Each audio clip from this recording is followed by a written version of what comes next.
Okay, yo, we're back. We're doing it. Part 6, apparently, HOBGEN.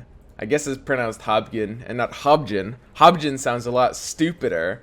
And obviously this is the first of, I guess, the 2 Underlords they're going to be showing off. Alright, so there was a rumor going around a little bit that I had a preview to show you guys today. Unfortunately, I do not. I was just saying that, you know, I was gonna do this video. Some people got a little overexcited. No, there's no gameplay footage or anything like that.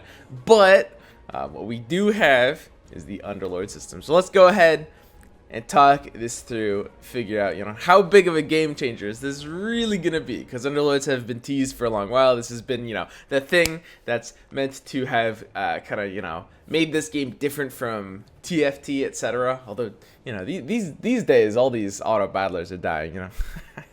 Okay, so Underlords. They're ready to join the battle. They fight alongside their crew, and each Underlord brings their own unique set of perks and abilities to support the team. Okay, HOBGEN in particular, your Underlord is the primary. Wait, no, it says that each Underlord comes with a set of abilities that use a unique resource called Hype. So Hype is apparently like Underlord's mana, and they actually called it Hype. These guys. Okay. Talents. Every neutral round, starting at round 10, you are presented with a choice of talents to pick from. These talents upgrade the power of your Underlord's abilities. Okay, interesting. So, like, talent tree in Dota, makes sense. We've known there's going to be talents for the Underlords in a while. We've data mined that out a while ago. But let's see what these actually are. The first Underlord we're introducing is HOBGEN, a fairy, arsonist, likes to get think of it with a crew, allowing firebombs at enemies and lighting his teammates on fire. You know what? I mean, he's like the same species, very similar visual concept as Dark Willow, right? When Dark Willow came out, there was a pretty funny pasta about her. They should have a HOBGEN variant of that pasta. You guys know what I mean. I'm looking forward to it. All right. HOBGEN. His actual abilities. Passive ability. HOBGEN generates hype passively with an additional amount for every enemy that's on fire. Any enemy HOBGEN attacks is set on fire for a short duration. Okay, makes sense. So he lights things on fire, generates range-based pyromaniac. He gets stronger based on the amount of units he sets on fire. Makes sense. Okay, so maybe this passive is presumably his starting ability. Explosivo. HOBGEN lobs a fireball at a target that deals damage split amongst all targets adjacent and setting them on fire. Okay. Sure. So it's sort of like, it's got like the kind of like Dragon Knight or Medusa targeting where it'll hit everything adjacent. That's pretty powerful. It's going to be a really good counter towards like people clumping up or boxing up. Probably do very well against something like Knights, especially because they're forced to clump up. And on top of that, you know, they force long fights, and HOBGEN looks like a great way to capitalize on long fights. This is something I've kind of talked about a lot in like strategy discussion, but a really important thing is like the idea in general of thinking about strategies in terms of enablers and payoff, right? And those two factors are most important. So if you're in that matchup, like any slow matchup, you know, HOBGEN's gonna do well because HOBGEN will pay off to a long fight, like a drawn out fight with the damage over time and things that scale with that. So you're going to want the fight to be slowed down. You're going to want to be trying to run him in a composition that's going to slow down the fight because he accelerates your strategy as a function of time. So you need to slow down the fight, tank up, and just have HOBGEN as your DPS. But if your opponent does it for you, that works too. Knights kind of fight pretty slow, right? They slow down the fight for both players because they're also defensive. So great counter to Knights. Supercharge. HOBGEN supercharges the closest friendly unit, setting them on fire and granting them increased attack speed. Okay, so you can have like a second DPS in back with HOBGEN and he'll supercharge it. That seems pretty nuts. Pick between 2 ultimates at round 20. So how does this work? So it said you start a talent tree at 10, a choice of talents to pick from. This is your starting talent. These can't be These can't be the 10 skills because these are the ultimates at 20. We'll finish reading this page. Okay, so let's go crazy. HOBGEN gains supercharged, which is this buff, and will continually switch targets to units that are on fire. So he sets himself on fire, and I guess you do take extra damage from that. So it's that's the payoff though, or the trade-off. And he'll just like alternate his auto attacks to just make sure everything is on fire, which is interesting. It makes it harder for him to focus down certain targets, but he'll deal more area damage, I guess. Okay. So, and of course he'll have that increased attack speed from supercharged. Friendly fire. HOBGEN's buddies throw bombs on the battlefield, dealing damage to enemy units. Okay, so it doesn't actually have anything to do with friendly fire itself. And this doesn't seem to set anything on fire, it's just bombs. It's just damage in this case. Talent selection. Choose wisely, each Underlord has over 20 talents to unlock from. Okay, so this is interesting. So Explosivo. Oh, I understand now. That makes sense. So you have your passive at 1, Explosivo at 10. Or no. You probably have all of these. You have these 3 abilities no matter what, and then at round 10, you get a talent for your Explosivo, which is you choose either Grease Fire. He gains 1 hype per unit hit in the blast, or he gains Implosion, doubles the effect of Explosivo on the main target. Very interesting. Gains 1 hype per unit hit in the blast. And of course, it is the evenly adjacent. And it's so hard to evaluate what's going to be better, right? Like, I have no idea. It completely depends on the actual numbers. We have no idea, like, how much hype this costs, how much, like, 1 hype even is. Like, who knows? Implosion, doubling the effect of Explosivo on the main target doesn't actually seem that powerful. Grease Fire might be better. I don't know how good 1 hype per unit is. But it's just like getting a little bit of extra damage on the main target. Especially because, like, I mean, does it double the setting them on fire? Like, does it double the damage of that on fire effect? Doesn't even really say. It might just double the initial impact damage. Who knows? And then we've got a supercharged talent. It looks like they showed 2 Explosivo talents. Over 20 talents to unlock and choose from. Okay, now interesting. So these are his main abilities. He has one of these 2 ultimates on round 20. So the question is there 2... Okay. So, if each of these talents is affecting one of these... And he has 1, 2, 3, 4... He has 4 abilities, 3 and an ultimate, which makes sense. You have 4 abilities. You expect 5 talents per ability. Or, maybe 4 per ability if you're counting Let's Go Crazy and Friendly Fire both as 2 different abilities, even though you can only have 1. So, that makes sense. Okay. So, you're just going to kind of see these interspersed. I wonder if these are going to be, like, some of them are going to have specific timings, or are they all at the same power level? Supercharged has a talent called Kaboom. When a supercharged unit dies, it explodes, doing damage to nearby enemies and setting them on fire. Interesting. I mean, that's, I guess, an assassin contingency, because HOBGEN's a backliner, and you'll supercharge another backliner, right? What you could do is a little weird. I mean, it doesn't seem very powerful. I will say, I feel like Kaboom, this ability, this talent that upgrades supercharge, Kaboom doesn't look that good. It looks like it's a contingency against assassins that is not really going to be useful if you're positioning well. If you're positioning well, your front line's dying first and your back line's dying later, and against assassins you'll have like an assassin catcher on the other side of the board. And Kaboom seems pretty useless under those circumstances. But you could do some tricky things. Maybe you could have HOBGEN like right behind your front line and Kaboom your front line. The problem is like that's not really good enough. He'll die a little earlier, and he might be in ranges of stuff like Ravage that you don't want him in ranges of. So yeah, Kaboom is the only ability I've read so far that, like, I can look at this and I feel like just by design, this is not really supposed to be powerful. This is sort of like, you can take it early if your positioning is kind of like weaker. And I mean, who knows, maybe the numbers on it are literally OP, but it's going to be really hard for an effect like this to be competitive, really. Okay, Hot Rod, passive. HOBGEN's attack speed is increased by 10 per level. And I guess 10 per level? Does that mean his level? Your level? I guess it means your level, right? Because the level is... There's no you. The Underlord is what is leveling up, I think. I'm pretty sure that's what it means. But it could mean, like, every time you take Hot Rod, that's a new level on it. I don't think so. So 10 per level means player level, I think. Basically. Or a HOBGEN level in that case. So when you level up, you're leveling your HOBGEN up. When you level from, like, 8 to 9...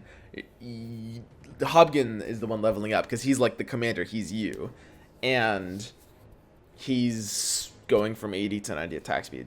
So you take Hot Rod.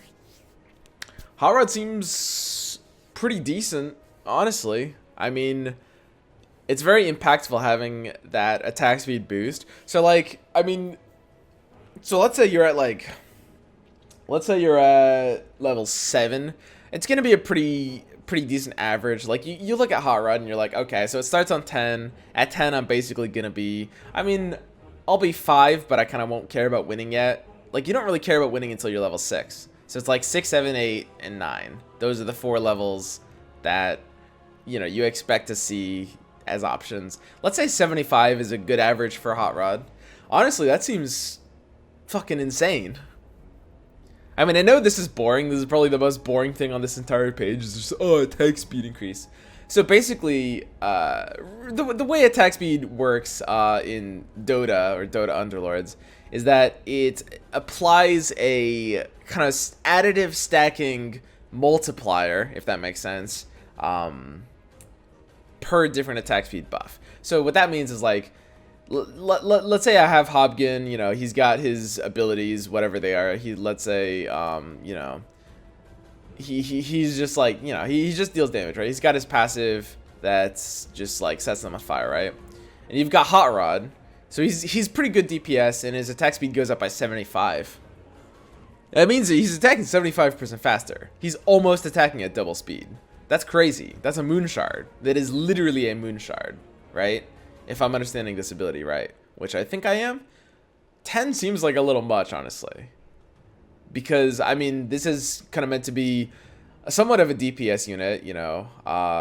He generates hype for every unit that's on fire, etc. The one thing about how attack speed works in this game is that when he uses Let's Go Crazy, if you're in a Let's Go Crazy build, HOBGEN will gain Supercharged, which gives him attack speed.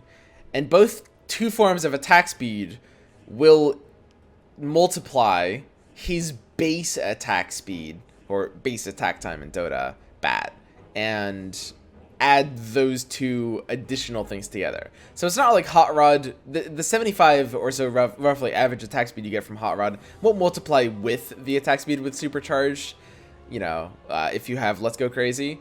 But either way, I mean, Let's Go Crazy and Hot Rod do still work pretty well together, because Let's Go Crazy, you know, you're continually switching targets to units that are not on fire, and giving him more attack speed is more important when he's setting a unit on fire with every new attack, instead of, you know, if he's just attacking the same unit over and over again and applying the same debuff.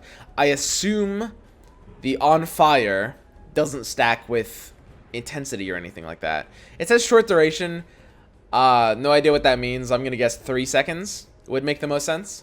So Let's Go Crazy, you know, you have the choice of kind of attacking a bunch of things rapidly, getting those like 3 seconds in here, 3 seconds in there. And you're probably attacking about 1.2. I mean, if you've got Hot Rod, maybe you're attacking like 1.4 times per second, dude. I don't know. I mean, you're attacking a lot. So, I mean, if it's around 3 and you're attacking that fast, I mean, you are probably going to have like 5 enemies on fire permanently or something like that if you have both Let's Go Crazy and Hot Rod, which is pretty nuts. Whereas normally if you have neither, you're kind of attacking one unit over and over again, and you just have one unit on fire permanently, which, I mean, you're focusing them down a little bit more with your normal auto attacks, but I don't know how much damage he deals from auto attacks compared to the on fire. The on fire might be like most of where his damage comes from. you know, so it's really hard to say. Obviously this is very speculative. You guys know the drill. There's no hard facts here because we don't have hard numbers, which is unfortunate. And of course they drop the good old C tomorrow, which I guess they'll show off the other Underlord, right? Who is this? Annis 6, I guess. Okay, so we can talk a little bit about like how HOBGEN is probably gonna work. I expect he's not gonna deal a crazy amount of auto attack damage, would be my guess. Like I said, I do expect Kaboom to be a bad ability, but I mean, we basically have no idea like how good 1 hype per unit is. So out of these 4 abilities, it's hard to evaluate Grease, Fire, and Implosion. I can say Kaboom is likely gonna be bad, and Hot Rod is likely gonna be powerful, just based on the numbers that they actually show us. But who knows? Maybe I'm even misinterpreting what this means. Okay, so Let's Go Crazy and Friendly Fire. You've always got this choice on round 20, and that's gonna kind of dictate your game. And I kind of like how they've done this. Round 20 is good timing. I think timing from a design standpoint in Underlords is really, really important, because 20 is kind of when the actual game starts. It's like the first 10 rounds is picking your direction, basically. Although certain metas you won't even like, you can force the same like late game transition every time. But the first 10 rounds is kind of picking your direction. The first, like, I mean, the next 10 rounds, like 11 through 20, are actually pretty mundane. You're not really doing anything in these rounds. You're doing a couple rolls, you're doing a couple levels. You're mostly just min-maxing for a board. And then the game kind of starts on round 20. This is where your low health players might be like under pressure. They force pressure like on the rest. This is sort of like the divider between like the early game and the late game, right? So 20 is a great round for this to be happening. So you can gain your supercharge, which switches you around, which, hey, that's pretty good. And by the way, him being set on fire means he gains more hype, right? I assume so. The additional amount for each enemy that's on fire. It's each enemy. Wow, really? Either they misworded it, or he actually doesn't gain more hype when he supercharges. That's kind of surprising, because I assumed that supercharged would at least be like, you know, part of the upside you get from that. You know, you take more damage, but you do get more hype. Maybe it looks like you don't. It says, yeah, each enemy. Okay. So Friendly Fire, HOBGEN's buddies throw the bombs. So when you're choosing between these on 20, I mean, Friendly Fire is obviously going to be some kind of AoE concept, whereas Let's Go Crazy will make him kind of better as a DPSer. I mean, this is kind of like, this is effectively a passive, right? And this is an active. And I think based on what I see, it seems more likely that you'll want to go with Let's Go Crazy. HOBGEN seems like he is pretty much a DPS at the end of the day, especially with when you have effects like Hot Rod. Now, the one thing to understand is like, you're not going to choose the same one every time, right? Because you're going to get one random talent on 10 and one random talent on 15. And I think instead of a talent on 20, you get your ultimate choice instead, but maybe you also get a talent before that. So who knows? But you'll have 20 talents, so maybe it's like, you know, if you get Hot Rod, then maybe you go Let's Go Crazy, and if you get something else, then maybe you go Friendly Fire. I don't know. I mean, who knows? But it does seem like HOBGEN does want to be more of kind of like a carry, like a physical DPSer. We don't know if these can equip items yet, do we? So that could be a game changer as well. I kind of assume these units can equip items. It would be, I think, a little unnecessary if they couldn't. I don't see a great reason for them not to. And if that's the case, I mean, the Let's Go Crazy attack speed plus the Hot Rod attack speed would make him a really crazy item carrier, right? So we'll have to see exactly, but I do expect, like, you know, if you have kind of like a backline DPSer, they would rather have a passive that increases their DPS rather than something that's just like some active that's just blasts that doesn't really care about the DPS you're doing, right? That would make more sense. Now, one thing though, one caveat is supercharged, or sorry, Let's Go Crazy, not supercharged, but Let's Go Crazy is definitely not as powerful as it looks. A really important thing to be aware of is the concept of like diffuse damage. It's like when you look at like Maelstrom for the first time, Maelstrom is like super nuts, right? It's like oh, you're like, wow, it's basically it's 400 damage every time it hits, 25%, super easy math, plus 100 damage on average every attack. And you're like comparing that to Relic, and you're like, wow, it's like it's so much better than Relic. You're getting an item that's like 1.66 times better than Relic on the same tier. That's crazy. And then, you know, you remember it's diffuse. I mean, this damage is spread among targets, which means it's killing things slower, right? And that's really, really important, especially early on in a fight. Like, and I think a lot of people don't think about, like, how snowbally fights in Underlords can be sometimes. And it depends on the fight a bit, but, you know, like, imagine, like, the first unit, you're like, yeah, easy comparison, we'll stick with the Relic Maelstrom thing. Imagine the first unit, your Relic Maelstrom, whatever carrier is attacking, dies a little bit earlier because you had Relic instead, right? Because Relic will oftentimes get, on average, it'll get that first kill earlier. And, like, that unit's out of the picture. Maybe you stopped the second instance of the cast. Maybe you even stopped the first instance of some cast, who knows. But, you know, their DPS is off the table, and that means that the damage that they were going to deal is eliminated. They're dead. That's not happening. And then that damage, which is now, I mean, we're still only, like, let's say 6 or 7 seconds into the fight. The damage that they would have dealt is eliminated, which means any unit that you would have been killed by that damage is sort of, like, you know, I mean, it didn't die, and it's sort of like, it almost cascades back and forth, right, if that makes sense. Like, you're imagining it, anything that dies in the first, like, 2 seconds, that wouldn't have dealt damage, and then that would have kept your unit alive, which would have dealt damage to, like, kill an opponent's unit. So, I mean, a little bit of extra, like, focused DPS, and this is part of what makes Deadeye decent. It's really hard for Deadeye to compete in a really, really, really major way against, like, some of these, like, big alliances that have huge impacts. But even though this doesn't change stats at all, this doesn't boost anything, the Deadeye alliance is actually not bad. I mean, we're seeing a lot of people, like, some top players are kind of swearing by Deadeye as a way to counter good stuff lately, right? So you look at, you know, Relic versus Maelstrom, and you're like, wow, these are actually closer than they seem, right? Okay, and then you look at HOBGEN, you look at Let's Go Crazy, and you're like, oh, so he lights everything on fire, but he'll not just attack one person over and over again, right? And I mean, if you're dealing a lot of damage, if the opponent units aren't dying, it doesn't matter how much damage you're dealing, right? Like, not really at all. And so I can look at Let's Go Crazy, and it does seem like a powerful ability, but, and I guess part of it's going to depend on, like, how much hype he's able to generate off of it. But you should be very worried about the idea of just diffusing, making your own damage just spread out over the entire enemy team as a cost you pay for leveling something. Because, like, I mean, you can't unlearn this, right? I don't think this is going to be toggleable, and even if it is, then you just wasted that entire pick. So, like, when you choose this, your unit has kind of changed roles from, like, a focused DPS to just, like, a spread DPS, which are two completely different things, and spread DPS is kind of worse, right?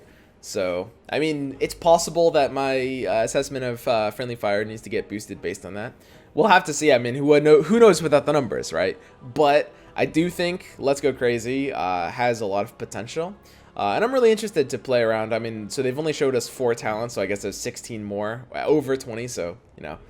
I mean, over 20 means at least 21, right? So at least 17 more, I guess. So yeah, I guess there's at least 17 more of these talents that we haven't seen. And maybe, I'm sure there's some that are going to empower friendly fire. In theory, how these Underlords should work, if they're designed properly, there's going to be certain situations that you'll go for Let's Go Crazy, and certain situations that you'll go for friendly fire. And this could be dictated by the talents you see on 10 and 15. So there's probably going to be, like, you know, some synergies for some. We've seen, like, Hot Rod is good with Let's Go Crazy. And even, like, Let's Go Crazy could be good with Kaboom if you're, I mean, in theory, you could see the game like that.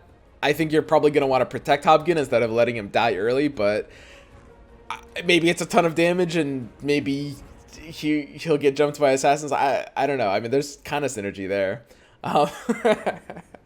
But yeah, this is going to be pretty interesting. I'm sure there's going to be some trait that buffs, like, this bomb ability friendly fire as well. There's going to be a lot of cool stuff. And we'll have to wait to see what Anna 6 does as well as the other Underlord. My guess is that she's probably going to do something kind of like a mage, like something castery. Like, she has this whole caster vibe. She seems like a kind of like enchantress spellcaster kind of lady. So probably that kind of thing. It'd be interesting to see if there's like some kind of like support Underlord later, because I think it's obvious to go for one that's like a kind of DPS carry, but I think that could be very interesting. And of course, different talent trees will allow you to kind of customize them however you want. They're maybe gonna have to position in different ways.